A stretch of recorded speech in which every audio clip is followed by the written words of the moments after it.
On October 27, 1970, a law was signed that didn't just criminalize a substance, it erased millennia of medical knowledge and locked scientists out of their own research for 50 years. The Controlled Substances Act. You probably think you know this story. Drug war, Nixon, political opportunism. And you're right, but the truth is more precise and more damaging than that. This wasn't a public health decision that failed. It was a political weapon that succeeded exactly as intended. And the cost wasn't measured in arrests alone. It was measured in research that never happened, in treatments that were never developed, in an entire field of medicine that was deliberately frozen while the rest of science moved forward. 1970 didn't just change how America treated cannabis users. It changed what we were allowed to know about the plant itself. And we're still living inside that information blackout. Even now, even as dispensaries open on street corners and states declare it legal, the question isn't just why it happened. The question is how a government convinced itself and an entire society that a plant used in pharmacies for over a century suddenly had no medical value at all.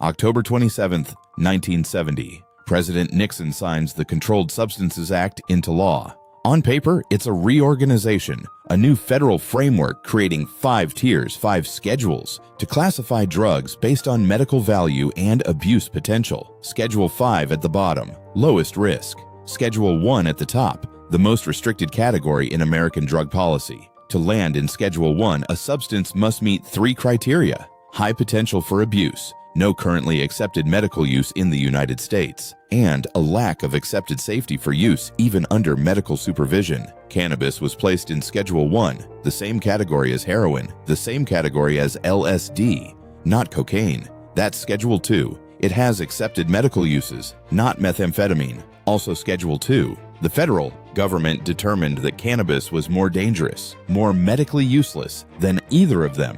But here's what makes that classification so startling. This same plant had been sold in American pharmacies for decades. Cannabis tinctures for neuralgia, for insomnia, for muscle spasms, and menstrual cramps. You could walk into a drugstore in 1910 and buy it over the counter. So what changed between then and 1970? Not the plant. Not new science revealing sudden dangers. What changed was politics. What changed was who was using it. And what changed was that cannabis had become a symbol of the exact Americans that Richard Nixon needed to control. Before it was dangerous, it was boring. Before the 1930s, cannabis wasn't counterculture. It wasn't rebellion. It was just another plant extract sitting on pharmacy shelves next to willow bark and cod liver oil. Hemp grew in American fields for rope and textiles. Cannabis tinctures treated pain, insomnia, tetanus. You didn't need a prescription. You didn't even need an explanation. Then Harry Anslinger needed a war.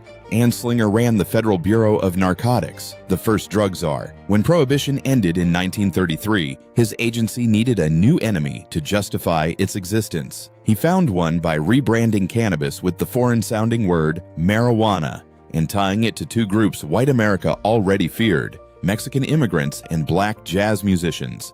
The propaganda was deliberate, racist, effective. By 1937, Anslinger had his victory, the Marijuana Tax Act. It didn't outright ban cannabis. It taxed and regulated it so heavily that legal use became nearly impossible. Doctors stopped prescribing it.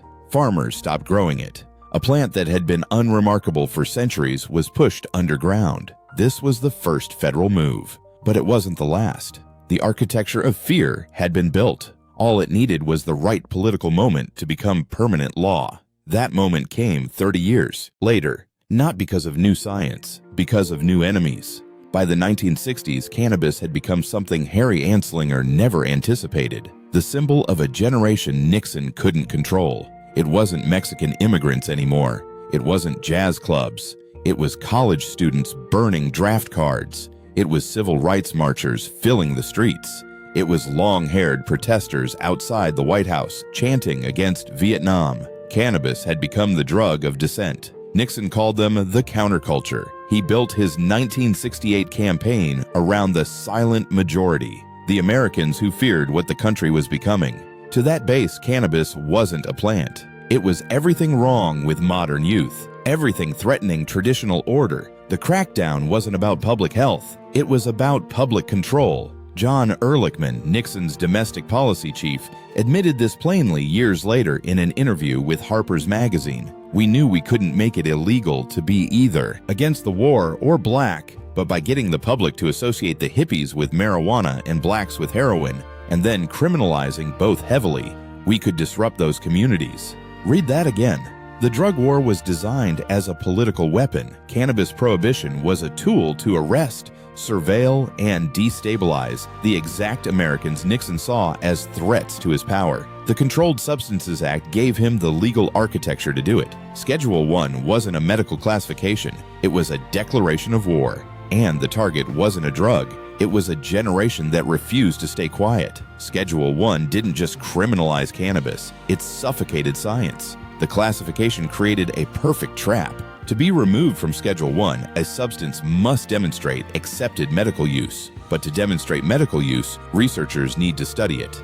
And to study a Schedule I drug, scientists must navigate a maze of federal permissions, DEA licenses, and FDA approvals that can take years if they're granted at all. The government declared cannabis had no medical value, then made it nearly impossible to prove otherwise. For 50 years, every researcher who wanted to study cannabis faced the same obstacle. Only one source of legal research-grade cannabis existed in America: a single government-contracted farm at the University of Mississippi. One facility, one supplier, complete monopoly. Scientists complained for decades that the quality was poor, that it didn't resemble what Americans were actually using, that studying decades-old, low-potency government weed told them nothing about the cannabis people bought on the street or later in dispensaries. It didn't matter. That was the only option. Take it or abandon your research entirely. While the rest of medicine exploded forward, mapping the human genome, developing targeted cancer therapies, understanding neurological disorders at the molecular level, cannabis research stayed frozen, locked behind a classification that wasn't scientific. It was political. We didn't just lose 50 years of potential treatments. We lost 50 years of understanding how this plant interacts with human biology. We discovered the endocannabinoid system, receptors in our own bodies specifically shaped to respond to cannabis compounds, in 1988, but couldn't freely study why they existed or what they did. The blackout wasn't an accident. It was the design. Schedule I didn't protect Americans from a dangerous drug. It protected a policy from inconvenient evidence. In 1972, Nixon did something unexpected. He commissioned an independent report to study cannabis and provide recommendations based on evidence. The National Commission on Marijuana and Drug Abuse, led by Raymond Schaefer, a Republican governor Nixon trusted. The goal was clear: gather the science, confirm the dangers, justify the crackdown. 13 members, 2 years of research, testimony from scientists, law enforcement, medical experts, the most comprehensive federal investigation into cannabis ever conducted. Then the commission came back with findings Nixon didn't want. Decriminalize personal possession. The dangers have been wildly exaggerated. It's not a gateway drug. The social costs of criminalization far exceed any harm from the plant itself. The report systematically dismantled every justification for Schedule I classification. Nixon ignored it completely. His own commission, his own experts, findings based on evidence instead of fear. None of it mattered. The policy had never been about protecting Americans from harm. It was about targeting the Americans he wanted to control. That decision launched consequences we're still counting. The war on drugs became a full-scale national campaign. Mandatory minimum sentences filled prisons disproportionately with Black and brown Americans, despite similar usage rates across races. Families shattered, futures erased, entire communities destabilized by arrests for possessing a plant. And the scientific freeze continued, decade after decade. While cannabis became the most widely used illicit substance in America, researchers remained locked out of their own labs. Today, we live in the shadow of 1970. 38 states have legalized medical or recreational cannabis. A multi-billion-dollar industry operates openly, yet federally, cannabis remains Schedule I, officially more dangerous than cocaine, more medically useless than methamphetamine. The contradiction isn't an accident. It's the final evidence that this was never about science. It was about power. And 50 years later, we're still trying to undo what one political decision built. The truth about 1970 isn't complicated. A plant that had been medicine for centuries was reclassified as having no medical value, not because scientists discovered new dangers, but because politicians needed new weapons. The Controlled Substances Act didn't protect public health. It froze scientific progress for 50 years while the rest of medicine moved forward. We lost half a century of research, treatments that were never developed, knowledge that was never pursued, and thousands of lives destroyed by arrests for possessing something that's now sold legally in stores. The policy succeeded exactly as designed. It gave the government legal cover to disrupt communities, fill prisons, and silence dissent. The cost wasn't just measured in arrests. It was measured in what we were never allowed to know. Today, cannabis is simultaneously a Schedule I narcotic and a billion-dollar legal industry. That contradiction exists because the 1970 decision was never about evidence. It was about control, and we're still living inside it. This is what happens when politics override science, when fear shapes policy more than facts, when power decides what questions researchers are allowed to ask. The story of cannabis since 1970 is a lesson about every system that claims to protect us. Look at who benefits, look at what evidence gets ignored, look at who pays the price. If you want more stories that cut through the noise and show you how the world actually works, subscribe to Dr. Nobody. We make complex ideas simple. We ask the questions that matter, because understanding the forces that shape our world, that's how we start changing them. If you're still here, thank you for being part of this journey. Subscribe to stay tuned for what's next.